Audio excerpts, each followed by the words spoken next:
Et bonjour à toutes et à tous, j'espère que vous allez bien, moi c'est Sako0. Dans cette vidéo, je vais vous parler du speedrun et d'où il vient. Donc le speedrun, c'est le fait de terminer un jeu ou un niveau le plus rapidement possible. A l'origine du speedrun, on aurait un homme, Yuji Naka, qui est le programmeur principal des jeux Sonic. Yuji Naka, à la base, c'était un grand fan de Mario, et son kiff sur Mario, c'était de recommencer les niveaux en boucle pour les terminer le plus rapidement. Donc quand il a commencé à programmer Sonic, il s'est dit « Tiens, ça serait cool quand même un jeu de plateforme, avec un personnage qui va vite, plusieurs façons de terminer les niveaux, et aussi un chronomètre pour pousser les joueurs à aller le plus vite possible, pour récolter un maximum de points. » Sauf que, à l'époque, ça marchait pas vraiment les jeux de ce genre. Ce qui marchait sur console et borne d'arcade, c'était les jeux de combat du style Street Fighter ou Mortal Kombat. Donc forcément Sonic c'est un petit peu flop et le concept de speedrun n'était pas vraiment né. Pour avoir une plus grande popularisation de ce système de jeu, il faut aller sur ordinateur avec le jeu Doom premier du nom en 1993, qui permet d'enregistrer ses parties et de les partager aux autres. Là-dessus, beaucoup de forums vont se créer avec des personnes qui font le meilleur temps, ce qui va créer une sorte de petite guerre entre les joueurs. Mais pareil, c'est toujours pas suffisamment populaire. Le concept n'est réservé qu'aux joueurs de Doom. Il va falloir attendre 1996 avec la sortie de Mario 64. Mario 64, c'est un jeu 3D où il faut explorer les mondes et les niveaux pour aller chercher des étoiles, pour débloquer ensuite d'autres mondes et niveaux, pour ensuite, au fur et à mesure, débloquer le boss et sauver la princesse Peach. Le fait que le jeu soit en 3D laisse une très grande créativité et une très grande liberté aux joueurs. Au fur et à mesure, les joueurs vont essayer d'aller de plus en plus vite pour aller chercher des étoiles. Et très vite, un glitch va être découvert, le BLJ, qui permet, en faisant sauter Mario en arrière, de prendre beaucoup de vitesse et donc de passer certaines portes bloquées. Qui va d'abord permettre aux joueurs de finir le jeu en 30 étoiles au lieu de 70, puis plus tard de finir le jeu en 16 étoiles. Pour avoir une vraie popularisation de cette façon de jouer, il faudra attendre Mario Kart, le premier du nom. En fait, Mario Kart, c'est pour ceux qui ne savent pas, c'est un jeu de course. Donc forcément, les joueurs vont être en quelque sorte obsédés à l'idée de trouver de nouvelles techniques pour aller de plus en plus vite et pour gagner mieux les courses. Donc suite à ça, les joueurs vont découvrir de plus en plus de glitches et avec internet, ils vont les partager à tout le monde. Et de plus en plus de gens, juste par curiosité, vont essayer ces techniques et ces glitches.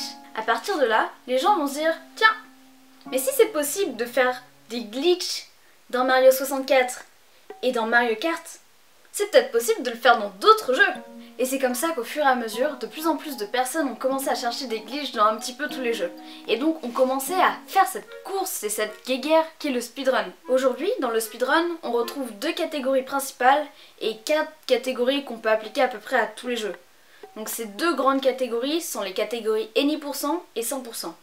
Le Any%, c'est juste le fait de finir le jeu le plus rapidement possible sans vraiment de conditions. Et pour le 100%, il faut finir le jeu à 100%, donc c'est-à-dire finir toutes les quêtes secondaires, récolter tous les items obligatoires, découvrir toutes les parties de la zone. Et ces deux catégories peuvent être séparées en 4 sous-catégories. On peut avoir la catégorie la plus jouée, qui est le single segment.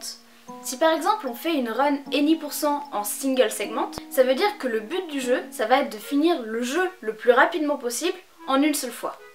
Contrairement au single segment, on va avoir le multi-segment, où là on va prendre les meilleures parties de chacune de nos runs pour en faire une seule. Au niveau des sous-catégories, on peut aussi retrouver le glitchless, ou sans glitch, où là tous les glitches vont être interdits.